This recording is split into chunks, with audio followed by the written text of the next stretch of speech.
KP की हुकूमत की पूरी तवज्जो इस जान मबजूल है कि किसी तरीके से बानी पीटीआई को खुश किया जाए। और बानी पीटीआई का एजेंडा आप सबको पता है क्या है, इंतशार को बढ़ावा देना। मुसाफिरों का एक कानवाय जा रहा था, उस पर हमला हुआ बगन के नज़दीक और उसमें 11 के करीब लोग जाने गवा बैठे अपनी। बाद में पता लगा कि कोई अफवाह उड़ी थी, उसके नतीजे में ये हमला हो गया, कोई गलत खबर किसी ने फैलाई थी। इसके बाद इलाके में कशीदगी होगी बहुत ज़्यादा। फिर एक और बड़ा काफिला जा रहा था, उस पर टेररिस्ट अटैक हुआ। वो बड़ा टेररिस्ट अटैक था जिसमें 44 लोग जाने गवा बैठे और बाद में तादाद 50 तक भी उनकी पहुंची। इसके नतीजे में फिर फसादात फूट पड़े, हंगामे। दोनों ग्रुपों के दरमियान एक बड़ी लड़ाई छिड़ गई। खोखे तक नहीं छोड़े गए, पेट्रोल बाजार मुकम्मल नजर आतश, कई घर जला दिए गए, बंदे अगवा कर दिए गए। उनके साथ बैठ के आपने कुछ तय नहीं किया और उन्होंने कहा जी हम अमन मुआहदा कराने की कोशिश कर रहे हैं। एक जिरगा बुला लिया गया। दोनों तरफ से जो दावे थे वो मुतजाद थे और ये साफ नज़र आ रहा था कि जिरगा किसी ऐसे नुक्ते पर नहीं पहुंच सका जो वहाँ पायदार अमन की ज़मानत दे। उसके बावजूद केपी की हुकूमत ने और उनके तर्जुमानों ने, जिस तरह वो झूठ बोलते हैं बढ़ चढ़ कर, उन्होंने ऐलान किया जी जिरगा कामयाब हो गया। एक तो इन्हीं वाक़यात के दौरान अली अमीन गंडापुर ने पूरी सरकारी मशीनरी लेकर इस्लामाबाद पर धावा बोला। वो जिसे कहते हैं ना 24 से 27 नंबर तक ये हो गया वो हो गया। फिर शर्म आनी चाहिए आपको। ये पारा चिनार में इस वक्त जो कुछ हो रहा है ये इंसानियत का जनाजा तो है ही है, ये गंडापुर की हुकूमत का भी जनाजा उठाया जा रहा है। पारा चिनार इस वक्त दहकता हुआ अंगार बन चुका है। इसमें कसूर किसका है, इस बात का तयन करना ज़रूरी है। बहुत अफसोस की बात है, पारा चिनार जैसा पहाड़ी इलाका जहाँ यख बस्ता हवाएं जो जिस्मो जान के दरपे रहती हैं, ऊपर से बर्फ़बारी, उसके बाद एक अरसा हो गया है वहाँ अशिया खुर्दोनश, अद्वियात, मुसाफिरों को आना जाना सब बंद है। शहरा बंद होने के सबब हालत ये हुई कि इलाके में उगने वाली तमाम सब्ज़ियाँ जो हैं वो लोगों ने इस्तेमाल कर लीं। जितनी वहाँ लाइव स्टॉक मौजूद थी वो लोगों ने इस्तेमाल करना शुरू कर दिया। 1 किलो दूध के लिए लोग हज़ार रुपये का नोट लेके फिर रहे हैं। मुर्गी का गोश्त नहीं मिल रहा, अंडे नहीं मिल रहे, अद्वियात नहीं मिल रही, मेडिकल स्टोर खाली पड़े हैं, लोग बीमार हैं, लोग भूखे हैं, आटा भी ख़त्म हो रहा है। जो जिसके घर में है वो उसको पका के खाने पर मजबूर है। आया इस दौर में इस तरह की बर्बरियत और जुल्म ये बर्दाश्त किया जा सकता है? इसकी राह में जो भी रुकावट है उसको गिराना सूबाई हुकूमत का काम है, इस रास्ते को खोलना। लेकिन अफसोस की बात, केपी की हुकूमत की पूरी तवज्जो इस जान मबजूल है कि किसी तरीके से बानी पीटीआई को खुश किया जाए। और बानी पीटीआई का एजेंडा आप सबको पता है क्या है, इंतशार को बढ़ावा देना। हमें ठंडे दिमाग से सोचना चाहिए कि पारा चिनार में जो बार बार सूरत ख़राब होती है उसकी वजूहत क्या हैं। जो ताज़ा वाक़या है वो इस तरह से हुआ कि मुसाफिरों का एक कानवाय जा रहा था पेशावर से पारा चिनार, उस पर हमला हुआ बगन के नज़दीक और उसमें 11 के करीब लोग जाने गवा बैठे अपनी। बाद में पता लगा कि कोई अफवाह उड़ी थी, उसके नतीजे में ये हमला हो गया, कोई गलत खबर किसी ने फैलाई थी। बहरहाल इसके बाद इलाके में कशीदगी होगी बहुत ज़्यादा। जब कशीदगी बढ़ी तो उसके कुछ अरसे बाद कुछ सिक्योरिटी अरेंजमेंट किए हुकूमत ने, लेकिन ज़ाहिर ये आई वाश था तो प्रॉपर अरेंजमेंट नहीं था। फिर एक और बड़ा काफिला जा रहा था, उस पर टेररिस्ट अटैक हुआ। वो बड़ा टेररिस्ट अटैक था जिसमें 44 लोग जाने गवा बैठे और बाद में तादाद 50 तक भी उनकी पहुंची।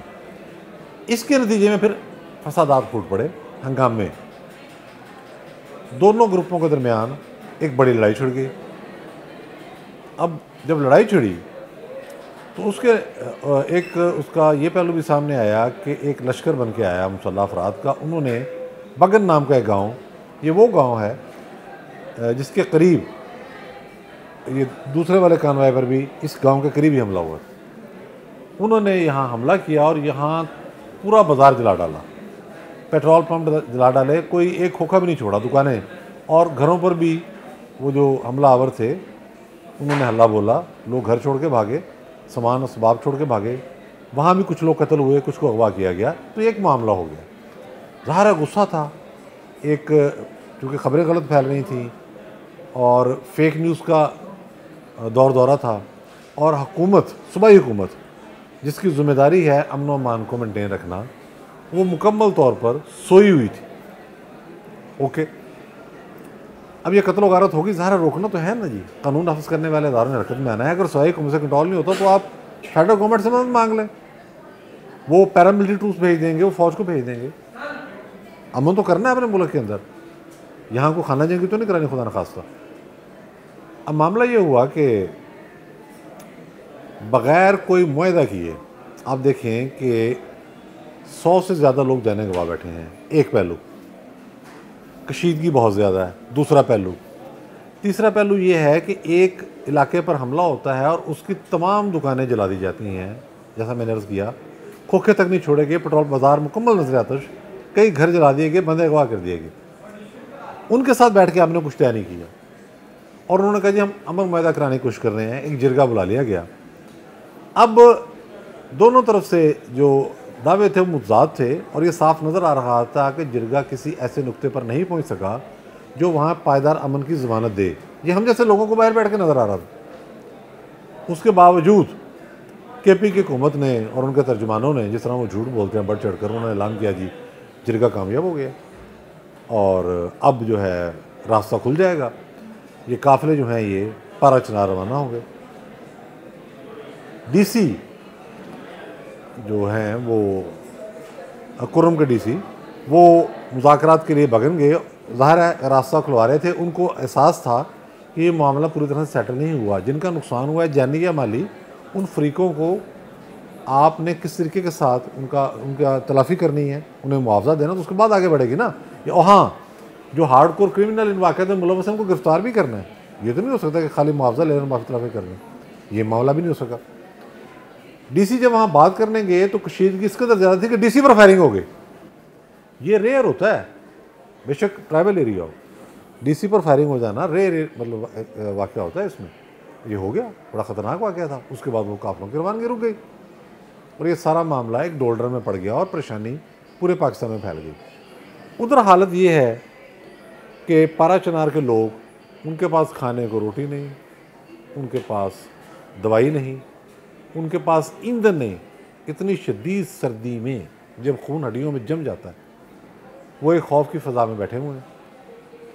इधर जो बगन का एरिया है और आसपास के लोग, इनका जो नुकसान हुआ है वो उस नुकसान को बुलाने के लिए तैयार नहीं है। माली नुकसान भी, जाली नुकसान भी है, उस तरफ भी जाली और माली नुकसान है। उन्होंने रास्ता बंद किया हुआ है। अब कुछ लोग तो सड़क के ऊपर हैं रास्ते में, जिनसे नेगोशिएट किया गया, कुछ लोग पहाड़ों पर भी हैं। अब ये सारी सूरत हाल शदीद किस्म की कशीदगी की निशानदेही कर रही है। यानी कि DC को गोलियां लगी हैं, वो मरते मरते बचे हैं। लेकिन आप देखें कि सूबाई हुकूमत का कैलिबर, उनकी अप्रोच, उनकी सोच, एक तो इन्हीं वाक़यात के दौरान अली अमीन गंडापुर ने पूरी सरकारी मशीनरी लेकर इस्लामाबाद पर धावा बोला। वो जिसे कहते हैं ना 24 से 27 नंबर तक ये हो गया, वो हो गया। फिर शर्म आनी चाहिए आपको कि आपके इलाके में लोग फाकों से मर रहे हैं, खौफ से मर रहे हैं, बीमारी से मर रहे हैं, और आप जो है वो इस्लामाबाद पर धावा बोलने आ रहे हैं।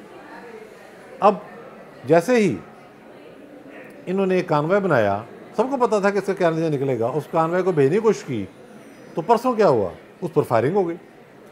फायरिंग हुई तो पहले इतला आई जी कि एक सिक्योरिटी एहलकार शहीद हुआ है, उससे पहले इतला आई कुछ भी नहीं हुआ। अब इतलात आ रही हैं कि जनाब, और ये भी कहा कि बहुत सारे ट्रक निकल के चले गए हैं। अब इतलात आई हैं बाद में कि जनाब वहाँ तो कमोबेश 10 शहादतें हो चुकी हैं और अभी 6 ड्राइवर गायब हैं, 25 ट्रक जला दिए गए, लूट लिए गए। इससे ज़ाहिर होता है कि KP की हुकूमत को पारा चनार में, बगन में और इस पूरे कुर्रम एजेंसी के अंदर अमन व अमान के मामले की ना कोई उसमें दिलचस्पी है, ना उनका कोई इदराक है। ये सूरत हाल दिन ब दिन गंभीर होती जा रही है। आज ऑपरेशन का फ़ैसला हुआ है। मैं तवक्को करता हूँ कि पाकिस्तान की वफाकी हुकूमत, हमारी लॉ एनफोर्सिंग एजेंसीज़ और मरकज़ी अपेक्स कमेटी इस सूरत हाल का जायज़ा लेगी और आवाम की ज़िंदगी को आसान बनाएगी। इसका हल फिर यही है, वाहिद हल, कि मुआवजा दें उन लोगों को जिनके नुकसान हुए हैं, उनको सेटल करें, एक ज़ाब्ता अखलाक बनाएं और उसके बाद रास्ता खोलें, वरना तो भाई ऐसे ही मचेगी।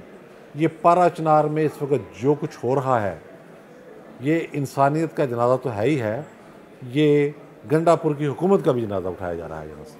बहुत शुक्रिया।